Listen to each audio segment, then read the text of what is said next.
The Trump administration has ordered Venezuela to stop supplying oil to Cuba after capturing President Nicolas Maduro back in January. It also successfully pressured Mexico to halt oil shipments, resulting in the island's worst fuel crisis in decades. As with the situation in Iran, many are asking, what is Trump's endgame? So let's welcome in Jorge Piñón, researcher at the University of Texas at Austin's Energy Institute, for more. It's great to have you join us, sir. Thanks so much.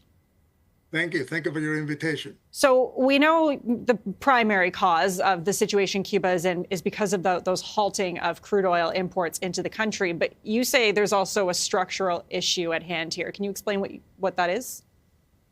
The structural issue is mainly with the thermoelectric power units that generate about 60% of the power to the island.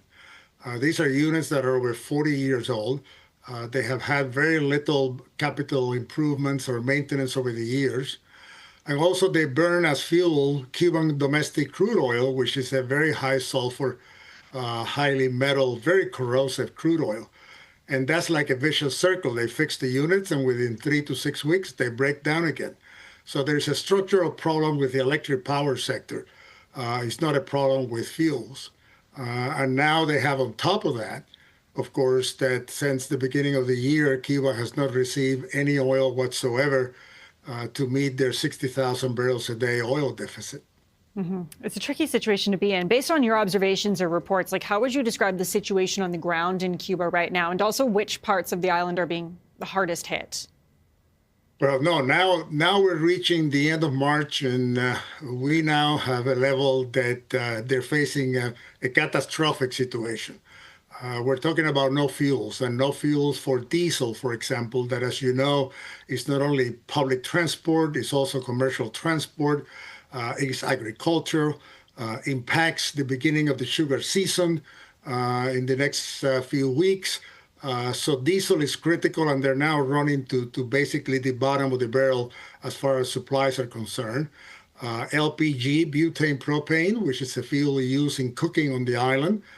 That's also, for the last month or so, there haven't been any LPG delivered to consumers.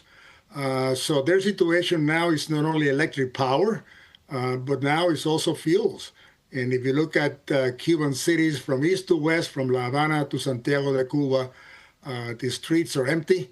And at night, the whole cities are black, darkened. We know Russia is transporting approximately 700,000 barrels of crude oil to Cuba as we speak. That's expected to arrive by about April 4th, so early April. Do you think that the Trump administration will actually permit this shipment to go through? That's the answer that everybody is waiting for. We know that there are at least 2 Coast Guard cutters patrolling the north coast of Cuba. The Anatoly Kolotkin is carrying, as you said, 700,000 barrels of Urals crude to go to Cuba's refineries. So even the impact of that oil will take 20 to 30 days after it arrives because it has to be refined. We'll see. But by the way, the tanker that's coming on is a tanker that's been sanctioned not only by U.S. OFAC, but also has been sanctioned by the European Union. So that's an event that everybody is waiting to see what happens. I mean, to the point in terms of our lead into our conversation here is why do you think the Trump administration is placing so much pressure on the Cuban economy and government right now? Like, what's the end game for Donald Trump and that administration? I think certainly to change their economic model. As you know, there's a total communist model. Total state controlling all of the industries and all of the businesses. And I guess they're trying to nudge the opening of their business model and investments. Second to that, or as a result of that, then, political changes.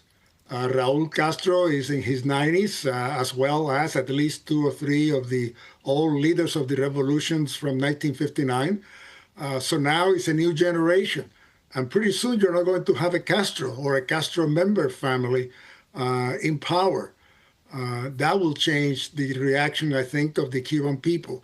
So I think first is economic change, and they're hoping that economic change will precipitate some sort of a political change. I don't want to call it regime change, but certainly a political change down the road.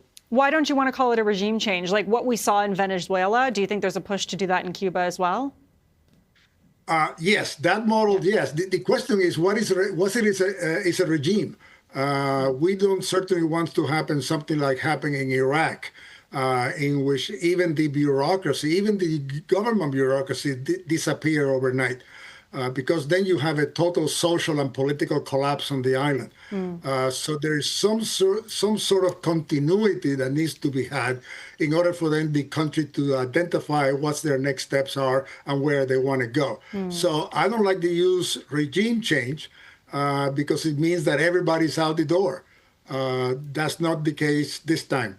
Okay. Let's begin with economic change. Let's open the country for business and for investments. And then slowly that ought to push to a political change.